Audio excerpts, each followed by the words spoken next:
Ballyburn, a bit like yourself, just needs to chill out a little bit. Surely you've just got to let him go and do his thing. If they don't answer after 3 rings, Matt, they don't answer. All right, Matt. I just think they're fast with these starts at the moment.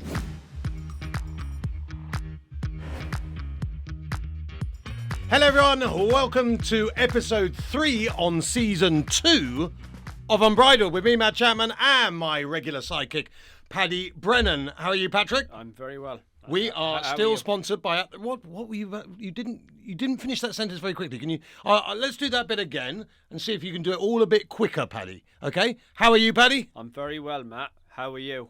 I'm very well, thank you, Patrick. Still sponsored by At The Races.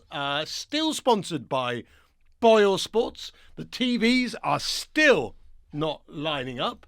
It's been one hell of a week. I found out this week that my biometrics don't exist.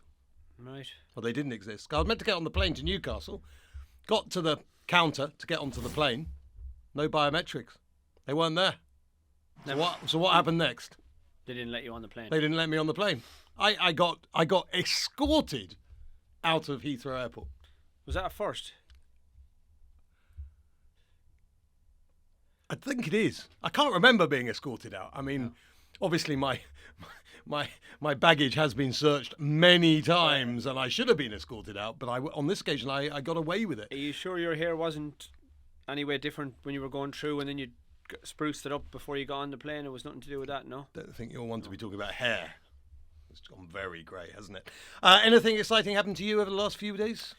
Got lucky enough to be at awards Monday at which we lost. Which we lost. We lost.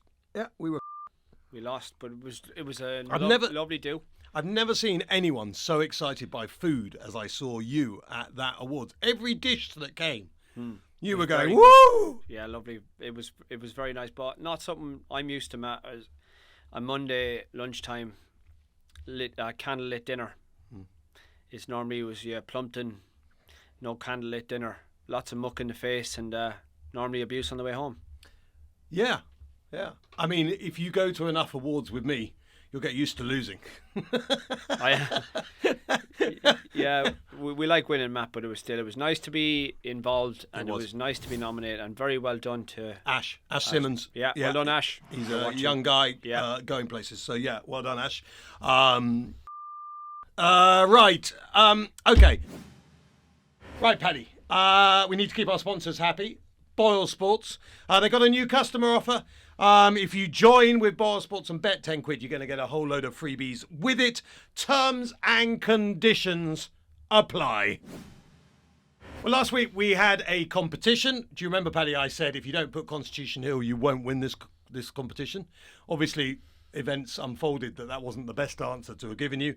So the competition winner is John Flynn, who chose Golden Ace. Well done, John. Well done. What do you mean? Got the wrong horse, but he ended up winning it. It's ridiculous. Our team will be in touch with instructions on how to redeem your prize, John. Although if they're like the instructions I get on this show, they'll be... The fighting fifth hurdle was where I was trying to get on Saturday. I didn't make it. It turned out to be one of the most dramatic races of all time. Almost Foynaven stuff for me, in a different context, of course, to the Great Grand National where all the horses just about fell over. But extraordinary after the champion hurdle. First of all, because we're not going to talk much about her, congratulations to Jeremy Scott and the old Williams and Golden Ace and Ian Gosden. Like, dreams come true for them. If they are sensible, they'll understand that the conversation is not all about Golden Ace. But we have to give her total respect. As they said, the name of the game is jumping. She continues to jump, and she therefore continues to beat horses that probably have more ability but aren't jumping. And jumping, as they have said, is the name of the game. We're going to get really stuck in to the various options for Constitution Hill, the various possibilities of why he's not jumping, because we just should. It's our opportunity. It's a few days after the event. Many people have discussed it already. You will have heard a load of on social media. I've never heard so much nonsense talked on social media. He should be retired instantly. He can't see. Change the jockey, change the trainer, change the hurdles. Everyone thinks they know the answer when essentially no one is ever going to know the answer. No one. Doesn't matter whether you're a jockey, a trainer, an owner, a horsey specialist, whatever it is, you're not going to know the truth about why this horse keeps doing that. No. But there are lots of theories and things to discuss. First of all, let's just go back to the race, Paddy, because luckily it was on Sky Sports Racing, and we can see the early stages, and we can see Constitution Hill's fall. Firstly, Pad, is there anything that you think Nicky or Nico would wish they'd done differently for a start? No, I think we'd sort of pointed out beforehand that this was the possible tactics, Matt. You sit down to watch this race with your cup of tea, well, you didn't need to take a second drink out of it. It was over. I thought, like, jump to first, I thought, wow, perfect, here we go, yeah. Perfect. Yeah. So why does a horse he, jump perfectly and then do this? You know, Harry's on his outside, like he's going to keep him on a spot. Yeah. Oh. And I put some freeze frames up on social media. Like, hopefully we'll put those up here. And it's like, when he takes off initially, he's jumping into the hurdle. He's jumping into the hurdle, not over it, into it. Yeah. Matt, I've said it before, and I want to say it again. Traffic lights. Green, amber, red. Red means stop, green means go. Amber is the most dangerous light in race riding. Amber, I've been there, I've done it. Followed with a horse called Q Card. It wasn't a similar story, but we fell in the Gold Cup, and I knew if I fell on him again, I was in trouble. Q Card was a lot harder ride than anyone could ever imagine. Like, Joe Tizard rode him, he got on very well with him, but when I was riding him, he wasn't that nice, Matt. He didn't jump as well as anyone think he did, and my legs were always working and my body was always working to make him quick from A to B. Matt, when he fell in the Weatherby Charlie Hall, wasn't good. I blame the sun, Matt. There was no sun. There was no sun. I had to blame something. And after that, I lost the ride. Wasn't easy to take. Now, I don't put Nico in this situation because I've been in Nico's shoes. I know how this feels. But Matt, he's gone down to the first. As we've seen, beautiful. Horse in your hands. Lovely. Contact. Pop. He's went down to the second, Matt. I'd have been thinking the same thing, or if not, one or the other. Red, green. He's landed in amber. Now, normally you wouldn't land in amber that early in a race. As soon as the second hurl, Matt. Normally that wouldn't enter your calculations. Nico has just given him a little dare. Now, Matt, would you dare your missus to kiss Tom Cruise? I wouldn't. But he's dared him, Matt, and it's like touching something electric with Constitution Hill. He's let fly. He's let fly. You call him steppy. Let's not defend Constitution Hill here. He stepped. Step, Matt, means step. Whether you're a good horse or you're a bad horse, and he's landed in the middle of it. My last thing, a loose horse never won a race, Matt. And if anything got into all their heads at Newcastle, Nico, Nicky, Mr. Buckley. I think if you go back, you think to yourself at the start, I've thought of many a time, a loose horse never won a race. Get round. Constitution Hill will race again, and they can get this right. Okay. I want to talk about the riding side of this horse because, okay, I'm an outsider from the point of view of riding, yeah? All I can do is use my eyes. I've watched so many races in my life. Thousands. I feel that I have a certain skill of watching. But to my eyes, Nico doesn't move much. I have talked to other people about that. They say he's moving a lot, but you just can't see it because you're not a jockey. I'm fully happy to take that. But I was in Sky Sports on Tuesday afternoon. I saw Richie McClernand riding one. Richie wouldn't be the most ferocious jockey. In fact, almost the opposite. Most times when Richie's winning on those McManus things, he hardly has to move. But he was riding Ballyburn and he shoved him into the third last hurdle and he clearly moved. 3, 2, 1. And there was a movement in the arm. Bang, bang, bang, jump, son. Bang, bang, bang, jump, son. Nico is like this. Now, for me, it jumps out of his hands. It just goes. But for professional jockeys, they will say, no, he's doing this with his hands, he's doing this with his knees. Completely understand that. I'm not in a position to comment on that kind of thing. But with a horse who's fallen twice, my question to you is just, why wouldn't you go bang, bang, bang into every hurdle? Now, you usually see that at the last flight of hurdles, for instance, when it's nip and tuck and jockeys are going for everything. That's when you would normally see that kind of action. Two horses upsize, jockey goes, whoa, whoa, whoa. Sometimes in the past, I particularly remember Peter Scudamore, you'd go 3, 2, whip out, 1, and then go over and use the whip to say to the horse, take off now, son. Now, not everyone does that, but it clearly worked. Why with Constitution Hill? Obviously, you've only got 6 strikes of the whip. You have to remember that. But indeed, with him, why wouldn't you shove him into every hurdle and say, okay, bang, bang, bang, take off. Bang, bang, take off. Bang, bang, take off. Why wouldn't you be doing that every hurdle? But you couldn't, Matt. Why? Because you're not going to meet it on that stride every time. 1, 2, 3, it's not there. But then if it's not there, then you either run down the hurdle until you see the stride, or you take back. No, you don't.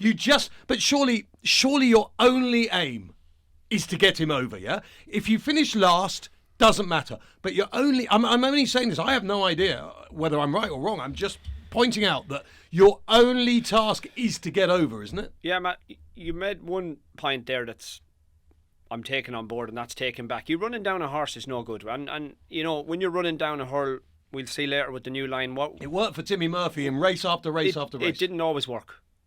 It didn't always work. Well, he didn't fall. And taking him back, Matt, as I say, Constitution Hill, I actually feel sorry for Constitution Hill. I feel sorry for Connections. I'm the one that sat here and said last year he wouldn't win. I thought I'd seen him. The conversation's moved on. I still maintain he's the best hurdler I've ever seen. I love Constitution Hill. But the conversation's moved on from the Mickey taking and all that. Now we're trying to basically say, is there any way we can save this boy so that we can see him again? That's what we're talking about. Look, Matt, Nicky will know. They get home, they have time to think about it. But I think it's indecision between horse and rider a little bit, I have to say. I've been there, as I say, with Q Card for £1 million bonus. We ended up on the floor. I went to bed at Wetherby. I say it again. I decked him. It wasn't good riding. But just with Constitution Isle, I think it has to be that yes or no, Matt. Yes or no. I fully understand that this is an episode of Unbridled, at least at the moment, that people will just... I'm bored of Constitution Hill now. I don't want to talk about him anymore. I'm just bored of him. But I do think this is a fascinating topic. And I believe also that our viewership will be fascinated by things that they don't necessarily know about. And we don't just throw this together. We do a bit of research between the fun. So I've spoken at length to a Dr. Tim Knott, who works at an equine eye clinic. Because the other thing that's bandied around on X is maybe he needs Specsavers, maybe he's blind, maybe he can't see.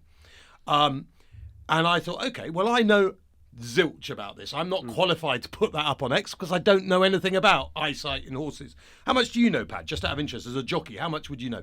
No. Okay, so let's just this will take a moment or two. Bear with me, but I think it's worth the conversation. So, the first thing to say is vision, according to Dr. Tim, is very, very complicated. It's not a simple thing. It's not an exact science. So I'm going to ask you a question, which he asked me. I didn't know the answer. You may know it straight away. He says, what does a horse use vision for? To see, Matt, like a human, surely. Well, yes and no. The main uses of vision for a horse is to detect predators. That is why a horse's eyesight has been developed. And I won't go into all of it because it would turn into a history lesson, but Dr. Tim was saying that the way human beings developed was initially to see red and green berries so that you could detect the bad and the good ones, the ones that would kill you and the ones that you would live with. So detecting of predators is what horses see. They differentiate colours in their retinas. Birds, for instance, we could put up a little graphic here of what a horse sees, which is mainly blues, greens and yellows. Blues, greens and yellows compared to what a human sees, which is like a rainbow. You'll see that on screen right now. If you're interested, when you look at the human graphic there of a load of colours like a rainbow, a blackbird would see hundreds more colours than a human for various reasons, which I won't go into. So all animals, is what I'm saying, see different colours. So the first question, obviously, is can you find out whether a horse has got eye vision problems or not? Okay, so what do? They stick electrodes on the eye. They flash lights into the retina. The retinas produce a signal. It's called electroretinography. And effectively, you can tell instantly which colours the retina responds to. So the answer to that question, first of all, is yes, you can tell what a horse can see. Here's a fact. How regular do you think it is for a human to be colourblind? No idea, Matt. Okay, 1 in 10 men are colourblind. 1 in 10 men. But do you know, Paddy, sorry, for Unbridled, this is slightly a weird conversation, but I hope it's interesting to someone. Do you know why, therefore, I mean, you're not thinking that. You're thinking, well, I know 100 people out there who aren't colourblind. Yeah. Well, the reason is, of course, because when you're born, you get told what colours are. So in other words, I could be colourblind, but I know orange is orange and white is white because from the day I'm born, I'm told it's that. So I could be colourblind, but because my brain is taught to look at the colours in a different way. But of course, that's not possible in a horse. Let's get to the nuts and bolts of the matter. Fences, hurdles, colours, orange, white. According to Dr. Tim Knott, the worst possible colour for a racehorse, for a hurdle to be, is orange. The colour that it has been for years and years. He's not been approached. He was approached, I think, by the BHA, but they never got back to him or something like that back in the day when all this changed. So he's 100% in agreement with the change to white hurdles. He says the best colour for a horse to see a flight of hurdles is white. 100%. Science will back that up. The worst colour is orange. So we can forget about white and orange hurdles. So before you move on, so is Nicky saying he's got a problem with the padded hurls or the white hurls?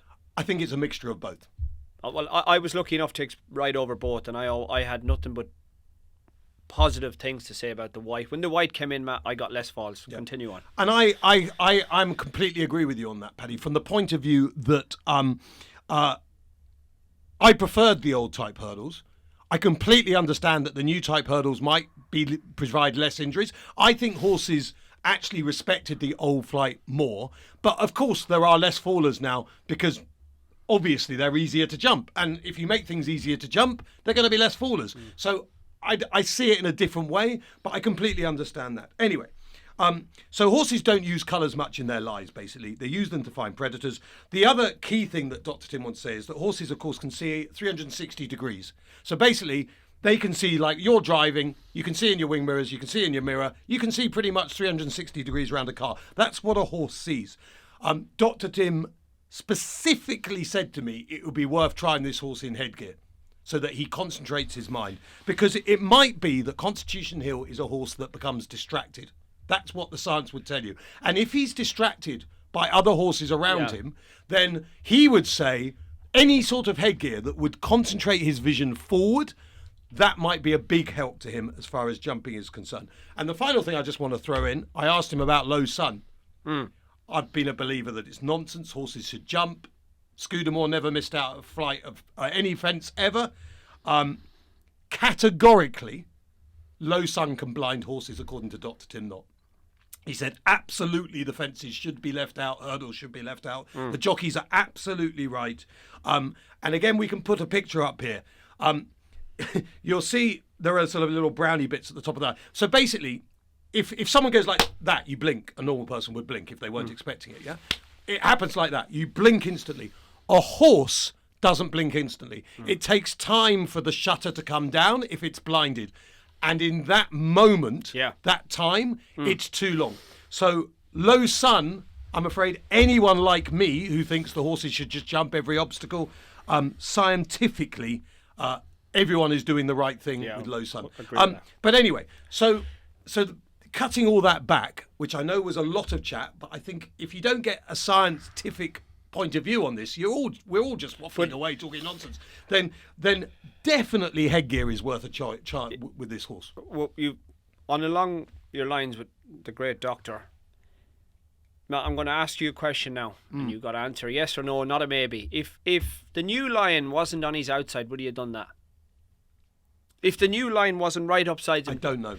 I'm not sure. I'm not sure he would, and that is... See, maybe it's like the Jonbon thing of jumping left. Maybe, I mean, the problem is he's been tucked in behind, hasn't he? And he's been in front, and he's done it twice. Being in behind is a lot different to being upsides in front, Matt. Yeah. I remember riding in France when I used to ride a bit for Tom George in France, and the jockeys used to say to me, like, they tried to get their best English because they'd be speaking. I wouldn't have a clue what they were saying, but they used to say to me, there was that big bull fence down the back, massive, biggest fence I've ever jumped. Say, do not come upsides me.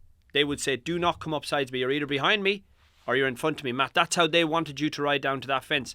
Because if you came up on a half a length, let's say you went a half a length up on someone, or a half a length down, and you've come up, and they've come up the same time as you, they ain't getting there. And I thought that was a very interesting fact. And when you look at this, when Harry's on his outside, Constitution Hill, Harry meets it. You go back and you watch what kind of stride Harry's met that hurl on. He's met it good and long, and Constitution may be thinking, I need to come as well. Let's speak to a lady who knows about the loose schooling. Let's see whether we get anywhere. Morning, Matt. Morning, Hen. Matt Chapman and Paddy Brennan on the Unbridled podcast, speaking to you live. How are you? Good morning. Very good, thank you. Thanks so much for joining us. It's when we're talking, as we have been for a long time now, about Constitution Hill. It's very hard, really, to find someone to talk to about him, because effectively none of us have the answers. All of us can just guess. But I then thought, you know what, Hen, you're so respected in the sport. You are as horsey as people come, with a brain with it as well. So I thought, I'll speak to Hen. And first thing I wanted to talk to you about was loose schooling. Every person I have spoken to, which includes some of what I would consider the greatest trainers of all time, have said this horse needs to be loose schooled over and over and over again. Is that something you would do with Constitution Hill? I don't think I would. I think Nicky has already done that. I think the horse can jump very well when he's not under pressure and he's at home and he's in, so I say, more in cold blood. And I don't think it's a question of him being careless. I personally think it's a question of him possibly in race conditions having almost like a sort of a mental blackout as to how to jump. He's almost as though he could be worried about something, and it's probably more of a mental thing than a physical thing.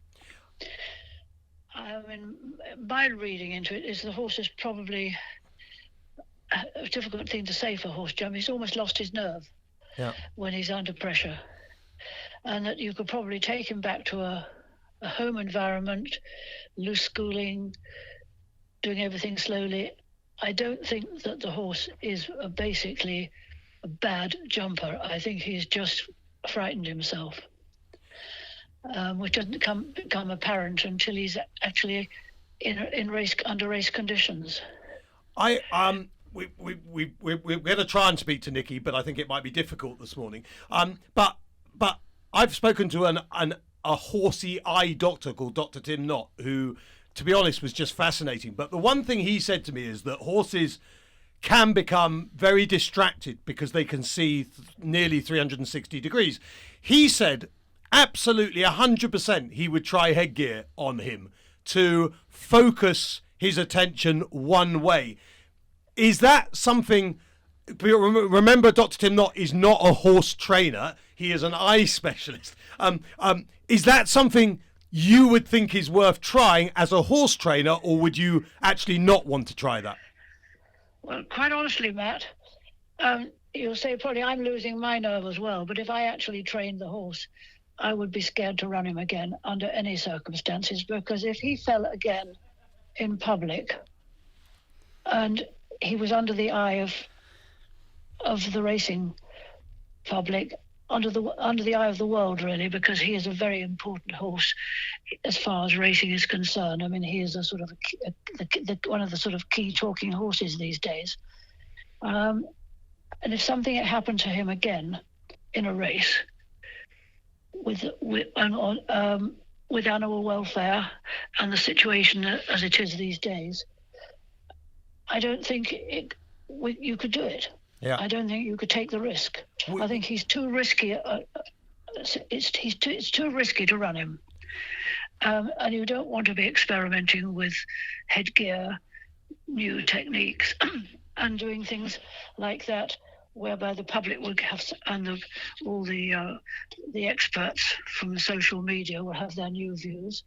I don't think he deserves that sort of focus at the moment. I think the horse should either run on the flat or be retired. And he's obviously not going to be retired. And he's obviously very, very well. And if he's as good as he is, why not keep him to the flat? Yeah. He's obviously happy on the flat.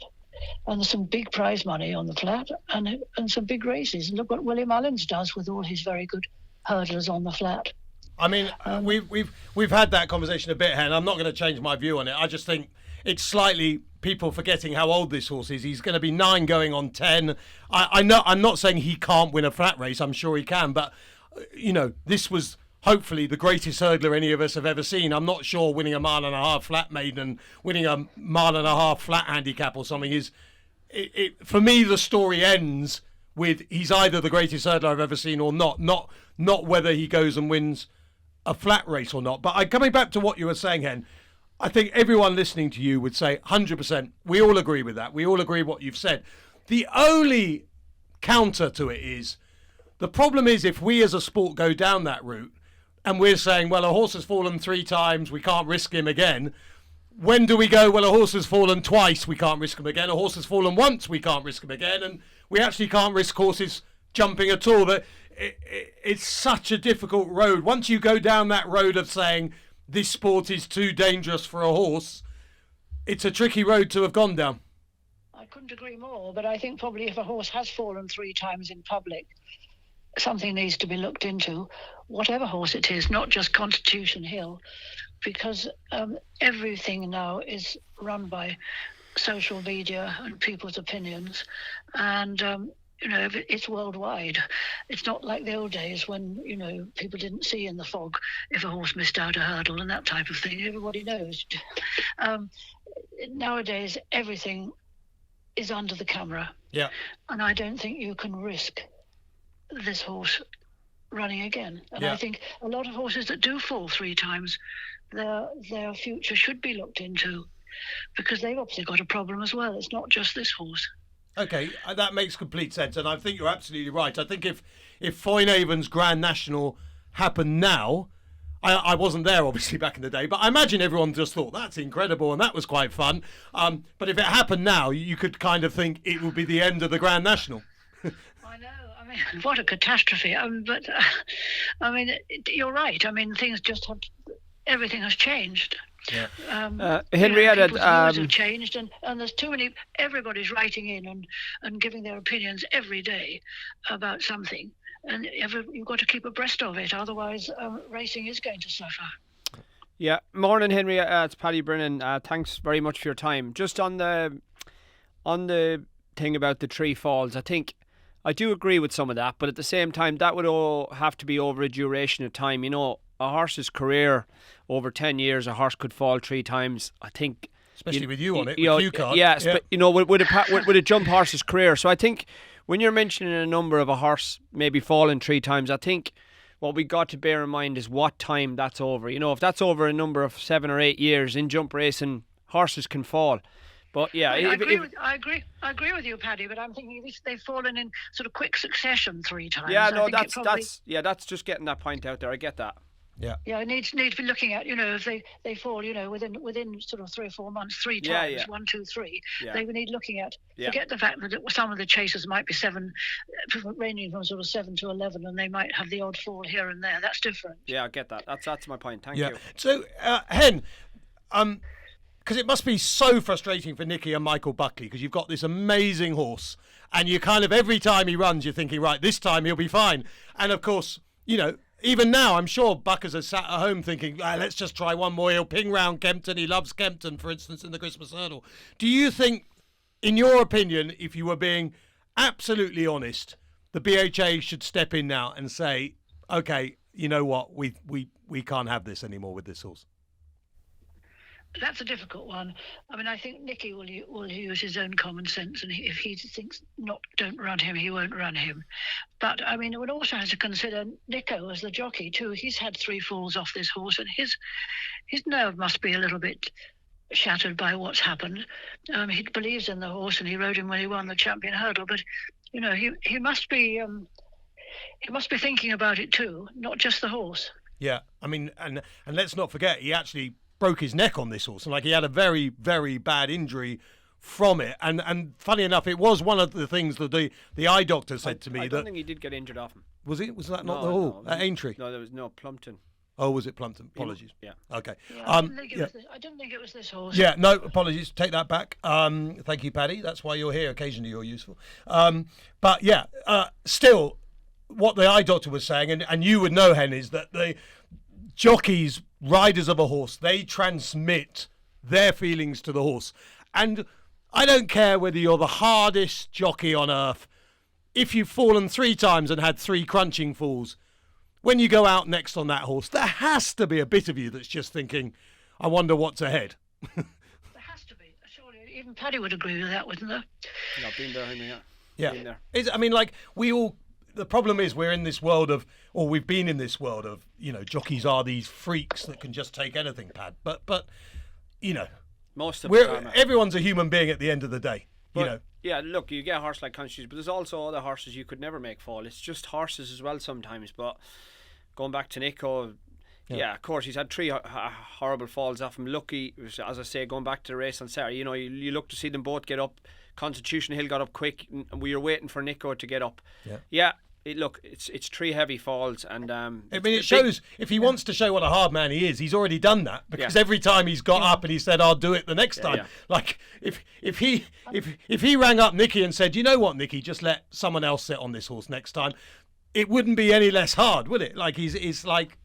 But it would be harder to sit at home and watch him at the same time. Yeah, that's the problem. Yeah. Hen. Fantastic to speak to you. We're all delighted you're back in the training ranks, and always a voice of reason and always coming from the right place in your heart. So appreciate you coming on the show. Not at all. Lovely to talk to you both. And I just think of not only the horse, but also the jockey and the trainer. Yeah, and the sport. Thanks, Hen. And the sport as a whole. We've got to think of the future. Yeah. Hen, have a good morning. And you both. So we've done the fighting fifth. Till we're blue in the face, really. But, of course, the big question that emerges, Paddy, is who's going to win the Champion Hurdle? So right now, if you had to have an ante-post bet on the Champion Hurdle, who's your winner? Well, I think the way things are going at the minute, Matt, Lossiemouth will be a certain runner. Yeah, I agree with that. I was a big fan of the other day. Last year. Obviously, you got Sergino. But the Christmas Hurl, looking like a small field coming up, it could suddenly be a very, very big field, Matt, because everyone will be thinking they got a pitch in there now. But yeah, I think at the moment I would be all with Lossiemouth for the Champion Hurl. Okay, I'd be all over the new line. I mean, obviously Constitution Hill will win it if he's in it. Yeah. But no, he won't. If he's not in it, he won't win it. I think that's. You think the new line? I just think he'll never front run again. Yeah. He'll be held up, strong gallop. Yeah. I think that's what he wants. I wouldn't judge it. Look, I think everything was wrong in the fighting fifth, and he would have hacked up. That's what I think. And what do you think of Sergino? A fascinating horse that hasn't run. I just don't know why they're even contemplating it. I really annoys me. Reasons? When he won over fences, everyone said it was arguably one of the best novice chasing performances they had ever seen. Didn't matter who it was, how old they were, they had ever seen. Just because Constitution Hill's out of the champion, well, possibly out of the Champion Hurdle, why do you suddenly make the horse who was the best novice chase performance ever go back hurdling? Yeah. I mean, it's just, isn't it? Like, why? Why change that horse's future if he's going to be a champion chaser? And yes, obviously the chasing novice chase 2-mile division, the champion chase 2-mile division is probably quite a competitive one, much more competitive than the Champion Hurdle. I understand that. It's probably easier to win the Champion Hurdle than the champion chase. But if this horse is the most electric chaser we've seen for a long time, surely you've just got to let him go and do his thing. Well, yeah, but wherever he goes, it's going to be fascinating to see him back out, and it's a hell of a horse to look forward to.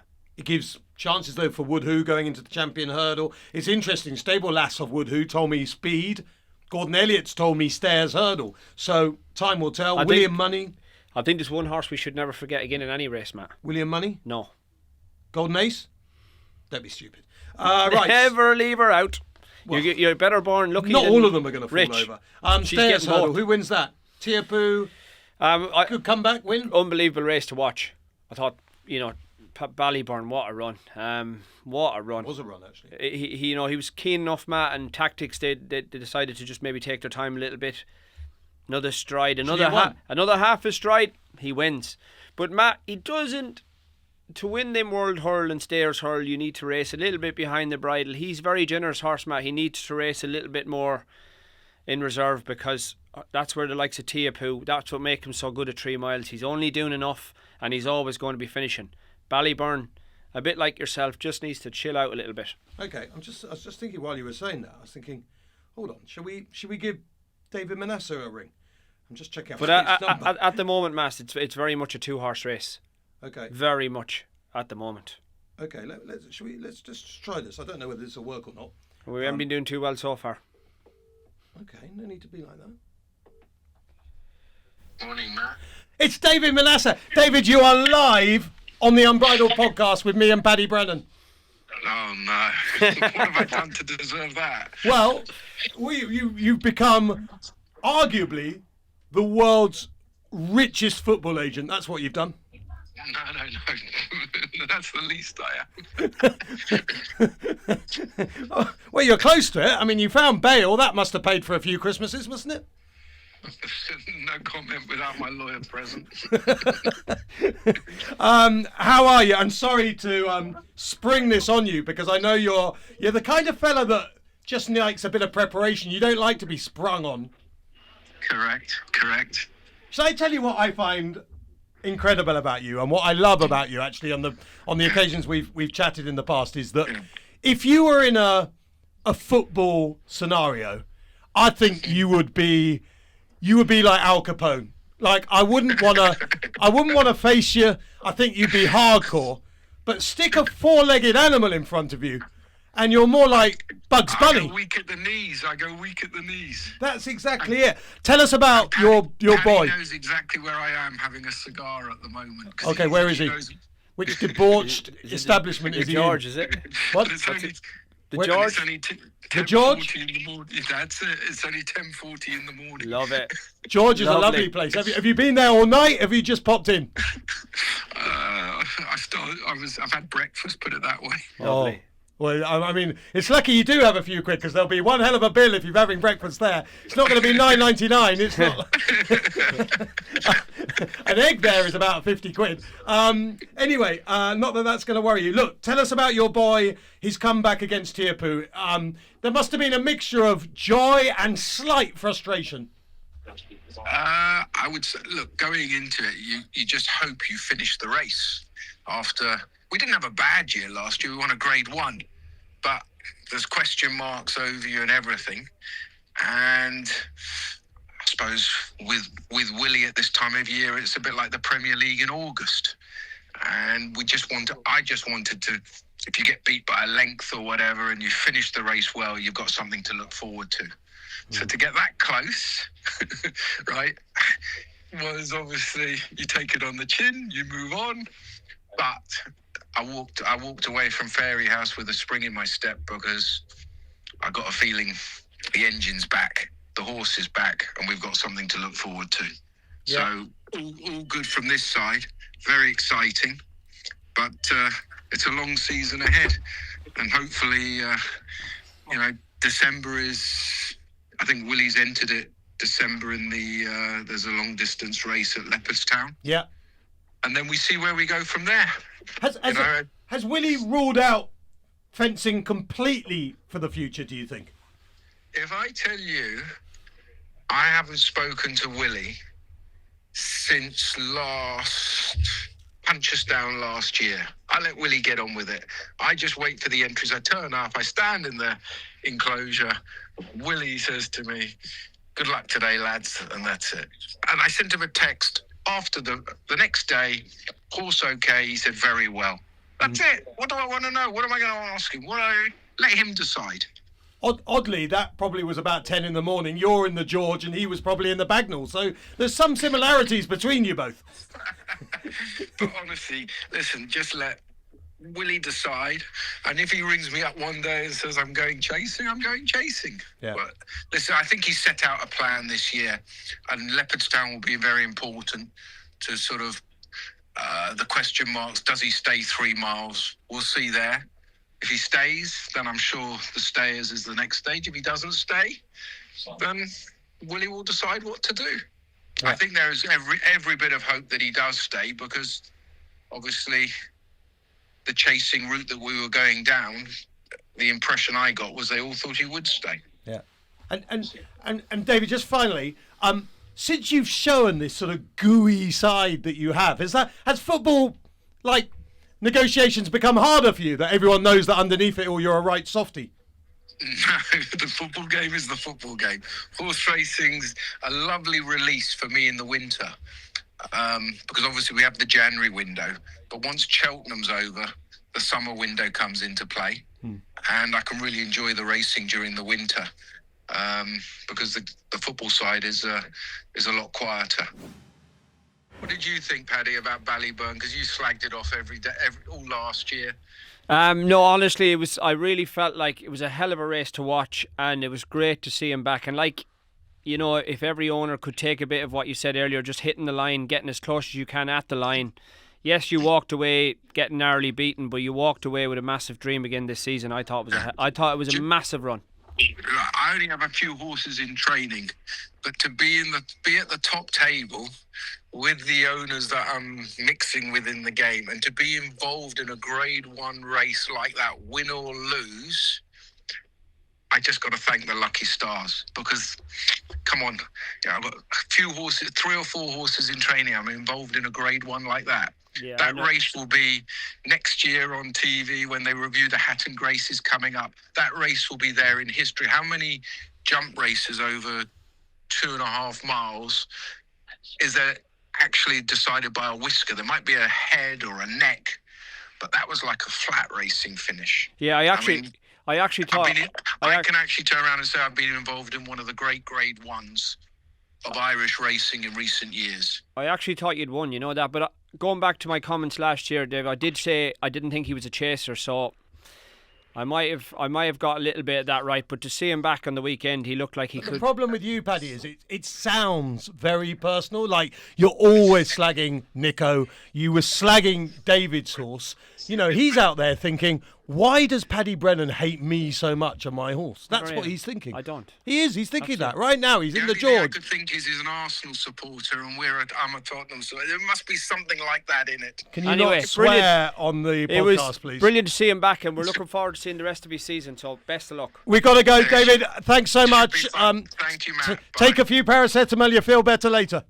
Cheers. Cheers. Bye. All the best. Bye. Bye. Right. Stayers Hurdle, Ballyburn's favourite over Tierpo. Who would you fancy out of those two? You know, you're looking through it here from an early stage, Matt. I think it involves them too. If Ballyburn next time's he's stepping up and trip. As I say, he raced really keen, but maybe he was just very fresh. But at the moment, I would say Ballyburn. What about Impose Trois? Impressive the other day, I thought, picking up strong leader. Hard to say impressive, Matt. Really? Yeah, I don't know about Why? that. You're just so anti-Nico, aren't you? He's given it an absolute peach to pounce on Sean Byrne. You go on every week, Sean Byrne this, Sean Byrne that. We'll come on to that in a minute. You're not asking me about Newbury. You're asking me about the Stayers Hurl. I didn't see a Stayers Hurl winner at Newbury. Oh, dear. Yes, it was a very good ride. It was a very good... Oh, you're changing your tune now, yeah? Because you know you've been Never found out. said it was a bad ride. You've been found out. And... Anyway, have you heard from Nico, no? Not recently, no. No, to be quite honest, no.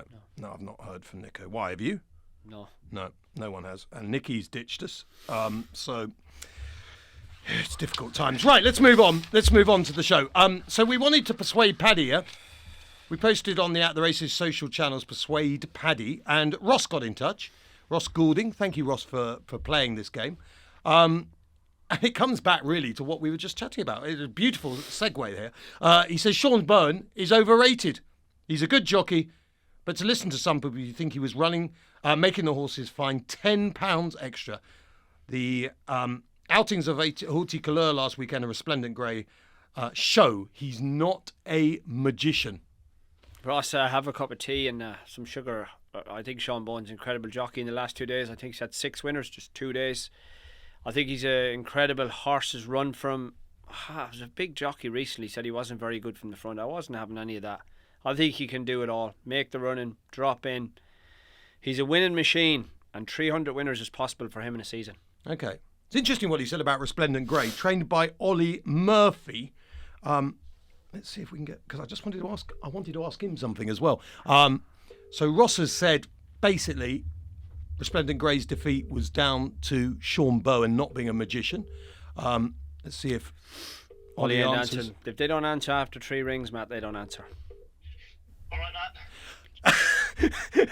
It's so brilliant you answered, Ollie, because Paddy just said to me, if he doesn't answer after 3 rings, he won't answer. And there you were. That was absolutely epic podcasting.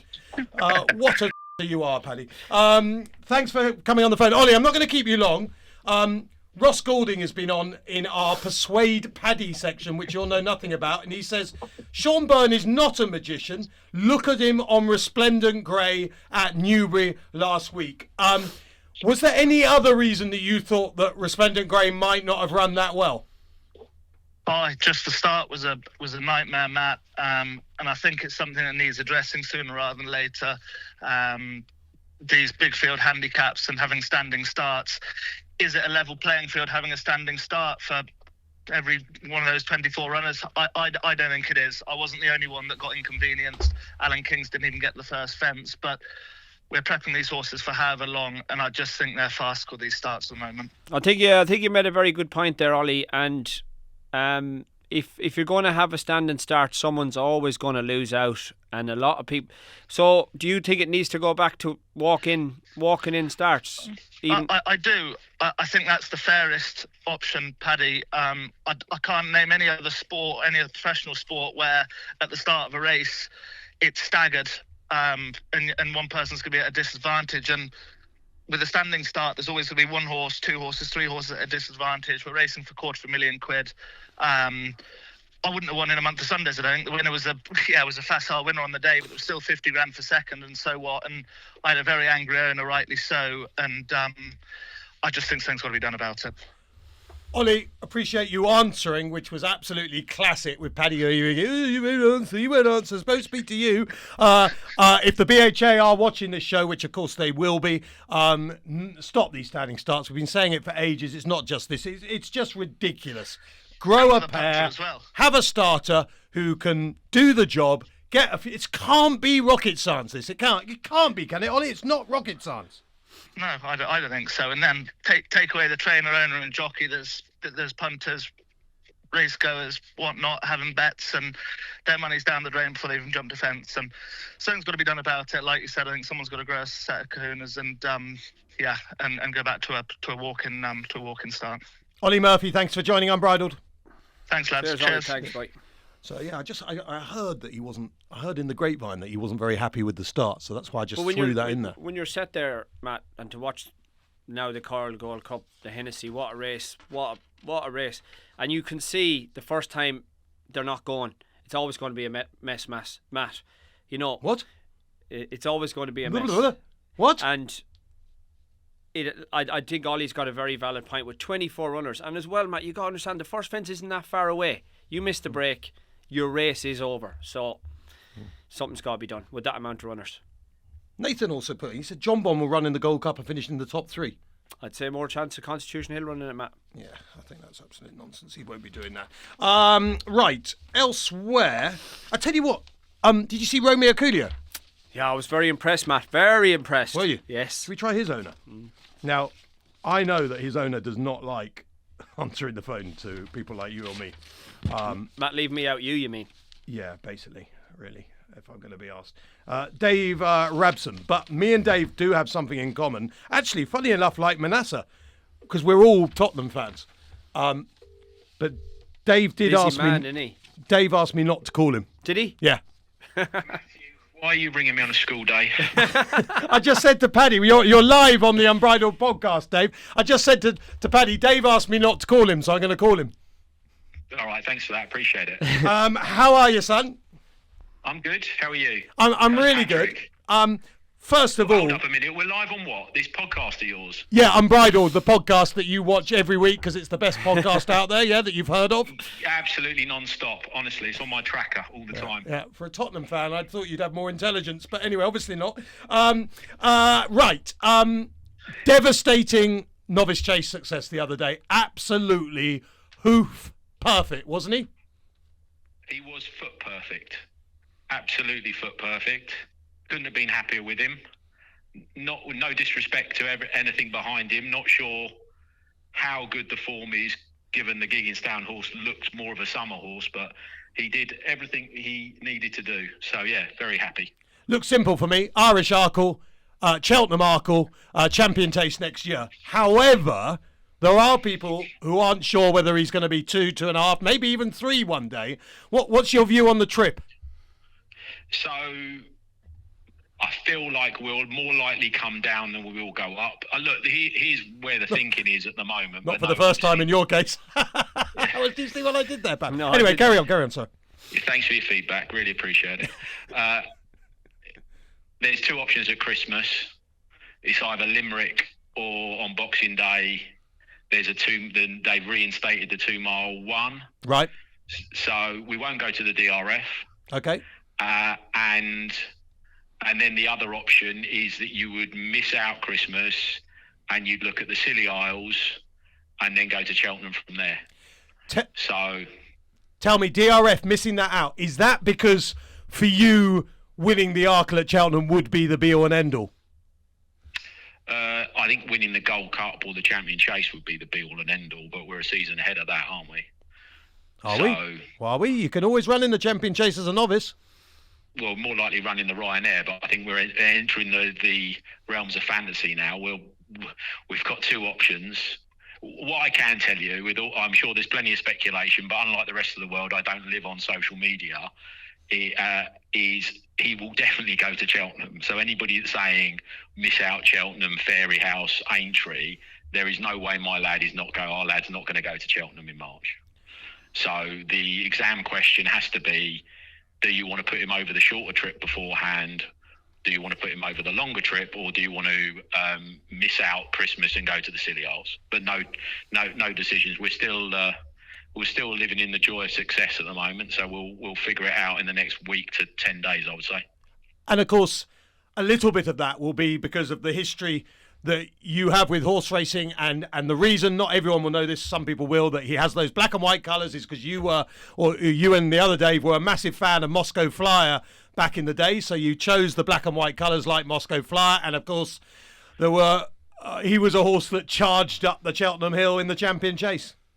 Yeah, when we didn't have £2.50 to rub together, that was when me and Pagey were betting our bootstraps to be in Cheltenham. We loved it, and the other reason we kept it on black and white was we love Moscow Flyer, and 2, we were never going to agree him being a Hammer and me being a Spurs fan. So that was the simplest way to appease us both.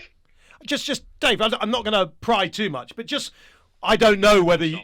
Not Matthew. No, but I don't know whether you didn't have £2.50 to rub together, or whether that's an exaggeration a little bit. But I love people in this world because it's so hard to do it, and we should all aspire to try and make a few quid along the way. Like, have you literally come from nothing to having this incredible racehorse through whatever genius you've had? I think it's IT, isn't it, with you?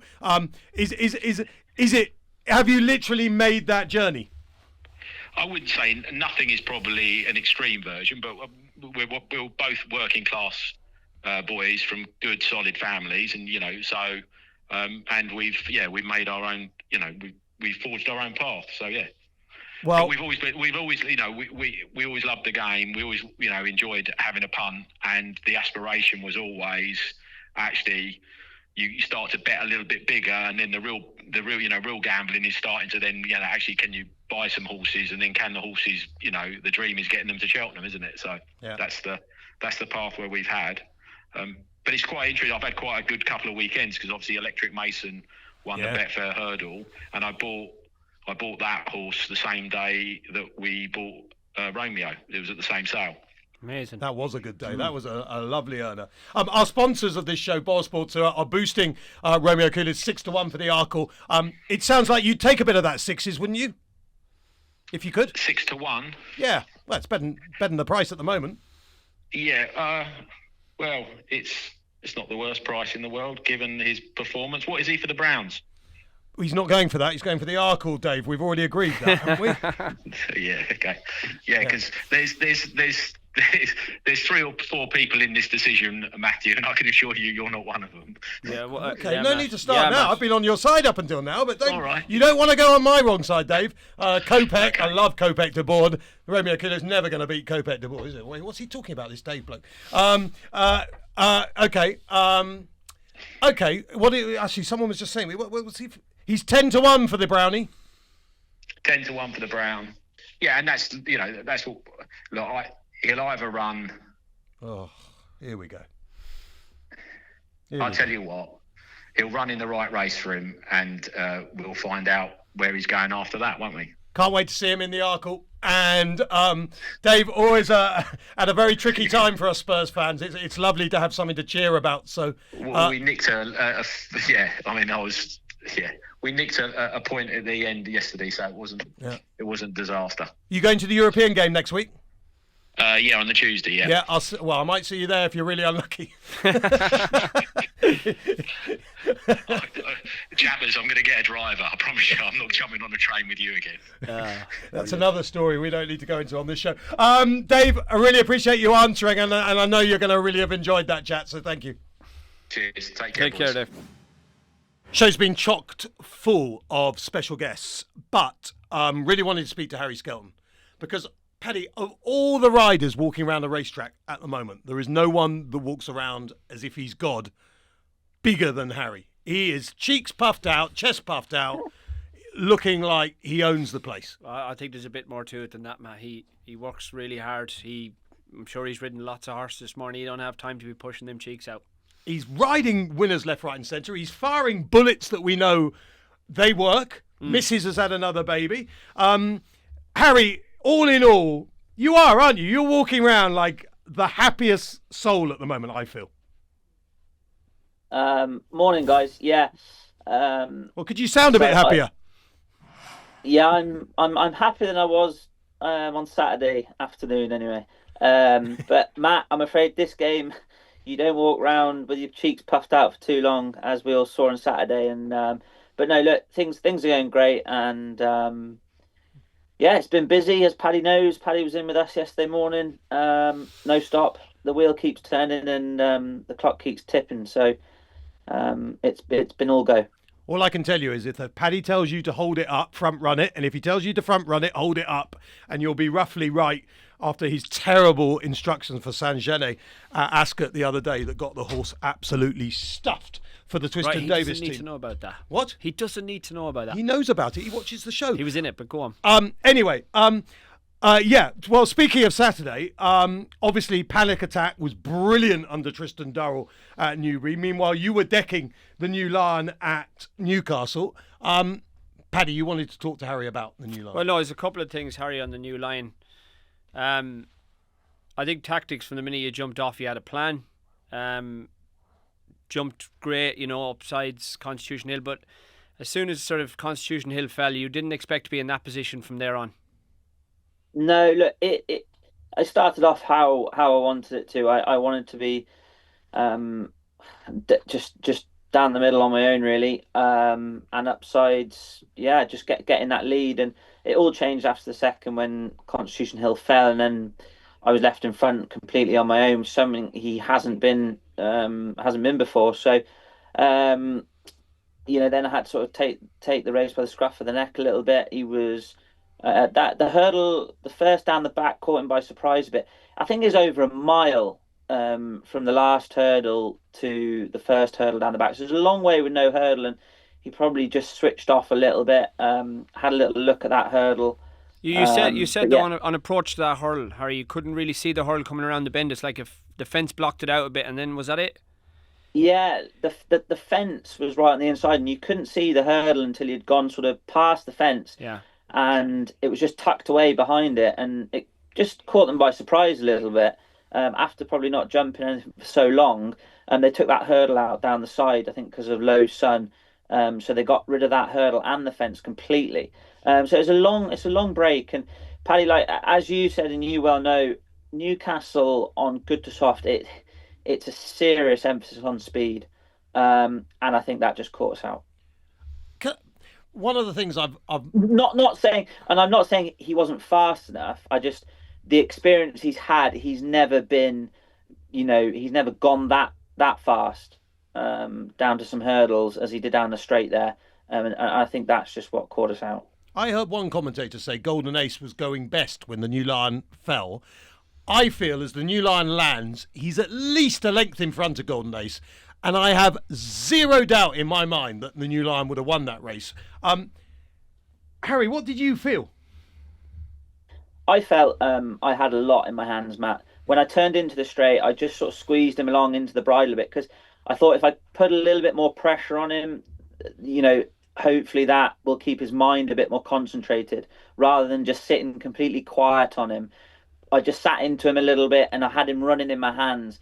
I had an awful lot in my hands. I felt like once I sort of got over the last, unfortunately didn't get that far, but in my mind I was just out over the last and then ask him to pick up and go, and he's the strongest stayer in the race. He stays 2.5, and yeah, I feel that on the day, I think I had a lot left to play, but unfortunately that wasn't to be. He fell and Golden Ace won. Harry, just like when I watch him jump, he reminds me a little bit of English Streeter. I know there's two sort of trips, but they're very similar in height. Going back to the second last where you fell, do you feel if he'd have kept straight at that hurl, he mightn't have fallen? Do you think because he just veered a bit to the left on takeoff, it made it a bit of a longer stride to get there? Did you feel like he went a bit left, or did that not make much difference? He did very marginally just go left. He does favour just going a little bit left. Yeah, English Streeter was the very same. He's always sort of done that, and I think horses always do favour going one way or another. He right-footed or he left-footed. I think they're just the same, and he's just always favoured going a bit left-handed. Look, he was an absolute mile off the hurdle. If I'd have kicked him, whether he'd have got there anyway, I'm not so sure. He was a mile off. Unfortunately, he needed to be as sharp as he was 3 out, and for whatever reason, maybe the horses were just coming into his eyesight at the second last, which encouraged him to come up. Maybe he felt that little bit of pressure from the horses behind, and he's caught his eye on them, and he's just let fly at the hurdle. But it happens. He's absolutely fine. We can go again, and he hopefully he learns from it. You'll never front run again, though, will you? I wouldn't say never. Really? Okay, that's what Paddy said you'd say, but I can't. You can never say never, though, Matt. Because I'd never say never. I think looking back on that race at Newcastle on Saturday, I wish I'd have gone harder, really. But I was just mindful there wasn't a hurdle for so long, and I didn't want to be too forceful on him and then just completely set it up for the horses behind. But I just, people say, he's a stayer, he's a family of a 3 miler and all this, but I promise you now, one thing this horse is slow. Like he when he won his bumper, I couldn't believe the pace he showed to quicken up. He gets to the track and he's got pace. Like and to win, like I've never won a champion hurdle, but I've ridden champion hurdle horses and I've ridden them on the track, and I've ridden horses that have won champion hurdles in races. They've got to stay seriously well, and he does that. He's got the gears to play at 2 miles. He stays strong, and I look, our minds are still set on trying to have a crack at a champion hurdle. Harry, what I've really loved about a couple of conversations I've had with you this season is that I've learned so much, and because TV shows are so busy, there's often not the chance to have the kind of chat we're having now, and to really talk to riders about what they're doing, but both be aware and load of sud, which we'll get onto in a minute. You had huge plans in the back of your mind before you were going out. Not just we might do this or this, but you'd really, really thought about what was going to be best for those horses on the day. back in the day, I don't know if you remember, there was a bit of controversy when Golden Freeze harassed Carville's Hill in the Gold Cup. Just every jockey, and the main controversy there was that Golden Freeze wasn't really worthy of being in that race. Obviously, the New Lion was worthy of being up against Constitution Hill. But just going back to that second hurdle, had you kind of thought to yourself, I'll just be right up his arse going to that second hurdle and we'll just see what he is made of? And I'm not saying in any way you're trying to deck a horse. No one wants horses to fall. But you have to look for their weaknesses if you're a rival. You do that in every single sport. Had you thought about it at all, or was that just complete coincidence? Look, I go out there with plan A, and then if that doesn't work, you go to plan B, don't you? You have to be flexible. But one thing I didn't want was Constitution Hill just to get a complete and utter freebie in his own time. Yeah, it's a race. It's 2 miles. We stay strong. I wanted to be forward, right up there with some, on the pace. And that's, look, what happened. But yeah, no, you've said exactly. Thankfully, everyone's all right. I didn't want to let him just have a complete and utter freebie. Absolutely, 100%. So I want to get on to the weekend. Be aware, first of all. Now, I saw you at Cheltenham. This was a horse that I've always felt, this is a very talented animal, but so many times you think he's going to come and win there. He comes there on the bridle, 2 out, 1 out, and then once let down, finds nothing. I said to you, well, you won't be leading in the novice chase, will you? You know he finds nothing off the bridle. And you said, he'll be going straight to the front, son. But you'd really thought about that. Can you just tell our listeners why you wanted to front run Be Aware in that novice chase? Because fences give him a chance, Matt. And in that, like, Paddy can probably go into a bit more depth in this when I'm, got to go and get changed ready for the first at Haydock. But fences give him a chance. He's a strong traveller. He can be keen, but fences allow him to get a breather in. They allow him to race better. And more, if there's properly. They help him relax, and he has a look at his fences. Whereas over hurdles, you've got no advantage. You've always got horses snapping at your heels. When you front run over hurdles, I think it is very hard, because those good jumpers, don't have an advantage. Whereas, I think over fences, if you jump well, and you are a bit forward going and strong going, the fences allow him to just breathe a bit better and relax a bit better. Whereas over hurdles, he had no advantage really, because I think the lesser jumpers, and they're always up behind you. They can get away with a bit more, but over fences, it's a whole different ball game. The Henry VIII looks a good race. Do you think he can win it? Yeah, I think he can win it. I think it's a hell of a run the last day, giving the mare the weight. Kept on really well, stayed strongly, but yeah, he can definitely win it. Plenty of respect for all the others. Al Nalam's done nothing wrong, goes hard, stays well, jumps well. There's a lot of ticks in his boxes, especially over 2 miles over fences. And yeah, of the others, Lulamba, it's going to be a good race, isn't it? Were you impressed with Lulamba? Lulamba, yes. It was interesting. Lulamba, he's in for a very different test than he had probably first time at Exeter. A lot of the fences were out at Exeter. He made his own way home up the straight. Seems to be very clean jumper, but it's going to be a different test for him. And like it is for all of them, they're going to Sandown, those railways, or the 6 down the back, and there's no room for error. Yeah. And again, just going back to the tactics, you've got Lodersud going in the Tingle Creek. You had a plan to get him beat at Cheltenham. Jonbon, that is, who obviously you take on again. You had a plan. Just quickly, very quickly, tell us about what you had in the back of your mind to get Jonbon beat. I just think that our horse jumps and travels, and he likes to get on with things as well. And I think Jonbon again, he likes his own way a little bit. And look, whether he just was never quite going as well as he could, I don't know, for whatever reason. Maybe at Cheltenham sometimes he doesn't love it like he loves Sandown, so it's going to be a different a different game on Saturday, Matt. But again, I think those 2 mile chases. Look, a lot happens in the first few fences. The ones that get in a good rhythm and get away, they're very hard to peg back. But in 2 mile chases, pretty much, you're going end to end, and everyone rides forward. Everyone will be up there looking to get out the gate well, and then the race develops. Then after the first sort of 2 or 3, and the race settles down, and it's then quite hard to make up ground on them. So, look, Jonbon made a mistake a bit at Cheltenham. He was stuck between the 2 horses, and that's maybe a place where he doesn't really enjoy being. Harry, I feel like watching you at the minute. I don't obviously know. I do think just going to Sandown. I think Il Etait Temps.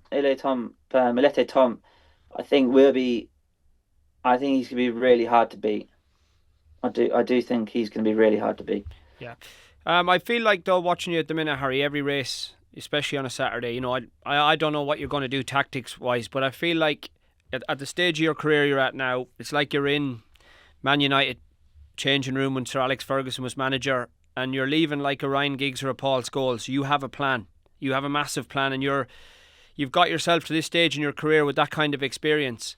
I feel like you've just grown into that sort of position where you can go out there, and I think that planning of an experienced rider, I've noticed that I've been there, but it's, you and Dan are a hell of a team, obviously, but you're in a lovely position in your career. In races like Le Dissect, as you spoke about, them plans, you have a plan. Yeah, like I do always have a plan, but I also think you've got to be flexible, and you just got to go out there and ride your own horse, ride your race. But it's experience, like you say, Paddy, but I feel like I'm still learning. Like, I make mistakes and think, right, I won't do that again, and or how can we get the best out of that horse? What track could suit him well? Where should we go? You're always just turning things and changing things, but I feel very lucky that I was in that weighing room when a lot of the, I will say, probably the best 10 jockeys we've seen of all time were in there. And, there wasn't Snapchat, there wasn't TikTok, there wasn't Facebook. And you used to have to come in there, get a cup of tea and sit around and listen to chats and listen to conversations. But I feel that now, I feel like I was lucky to be in there at that point, listening to them jockeys, and it was all ears. And if you opened your mouth too much, you got told to shut up. And I think that's what's helping now. I really do. And I think I was very lucky to be coming to racing when I did, and sitting around the best 10 jockeys of all time. Ruby, AP, Dickie, Barry, yourself, like, Timmy Murphy, Chalk, the list goes on. Yeah. It was an elite time. Unbelievable. Of unbelievable jockeys, but you learn so much. Well, most of those were quite good. You learn so much, but honestly, like, it was very different weighing room back then. I think life in general. Times changed. Now you have jockey coaches. You have a lot of people there to help, but there's nothing just like the real thing and being in there and learning. And I feel like even now, you never stop learning. You never stop trying to do something different. Or maybe a lot of people are afraid to do something different. If you want, in case it goes wrong, but I think you got to take a chance. You got to try. Do you plan the Skellycopter? If you win the Tingle Creek, do we definitely get a Skellycopter? What is it? A Skellycopter? I can't guarantee it, Matt. And was there any other chance? Do you get annoyed with people not? With people who I cannot for the life of me think why anyone wouldn't think it's great. But does it annoy you when you? I mean, I don't know if you ever do read, when people say, "Why does he do that? He's going to fall off." Like, I think it's absolutely fantastic. I'll be very annoyed with you if you don't do one. Right. Well, hopefully, Matt, I'm in a position where I get the choice. Yeah, and we also, it's a big question. We're not going to go into it now, but we find out whether Le Dissect is a horse who can basically only run 2 or 3 times a season, because it's quite quick after Cheltenham for a horse who goes well fresh. So for me, that's the biggest test for Le Dissect. Can he back up that last run as quickly, Harry? Yeah, that is the question. He had a pretty easy time of it at Cheltenham, I think. But look, it's a Grade 1. He's going to be there. Okay. You know, having his chance. And like I said, I think Willie's horse I do think Willie's horse can be. He's the one, I think. Okay, we're going to let you go because you're riding in around 48 minutes from the end of this conversation. Thanks so much, Harry. It's incredible, isn't it? Like, imagine getting, well, he's not Messi, is he? But let's say you got Jack Grealish 48 minutes before he's about to go on the field and you said, can we have a 20-minute chat, please? Yeah. No chance whatsoever. Harry Skelton, yeah, I'll go in a cupboard and I'll chat to you, lads. No problem at all. Harry, you're a fantastic person to speak to. Carry on walking around as if you are God, because to be honest, you're riding like you're God. Good luck, son. Hey, there's a Skelly. Cheers, thanks, Harry. Cheers, thanks, lad. Thanks. That is Harry Skelton. Which just about wraps us up. Very good, Matt. Just before we go, because I should ask. Lucky. I feel very lucky to get lads like that to come on, and it's very interesting, Matt. Yeah, you didn't actually get him on, but anyway. Tell me, who wins the Tingle Creek? And don't just get swayed by your buddy. I'm going to stick with Ludus Sud. Are you? Yeah. Okay, I'm going to go with Jonbon. You ain't going. You know the other thing with Jonbon? Is it second run after the wind operation? Just is it not possible that maybe just everything felt a bit iffy for him last time? And second run is often the time to catch it. Look, we know he loves Sandown. He's very good round there. Yeah, I don't think he was at his best when Il Etait Temps beat him at the end of last season. No. I'm a Jonbon man. I don't think he's got any chance, Matt. Yeah, that's because you hate Nicola, isn't it? You've got to get over that. It's got nothing to do with him. Don't forget about the new customer offer from our sponsors, BoyleSports. If you join and bet 10 quid, you get a whole load of freebies lashed in there as well. I've loved this show. I've loved it. So much in there. I love the two Daves, Manasseh and Romeo Coolio. I loved what Hen said. I've actually even enjoyed sitting next to you today, Pat. I have. But that was Unbridled.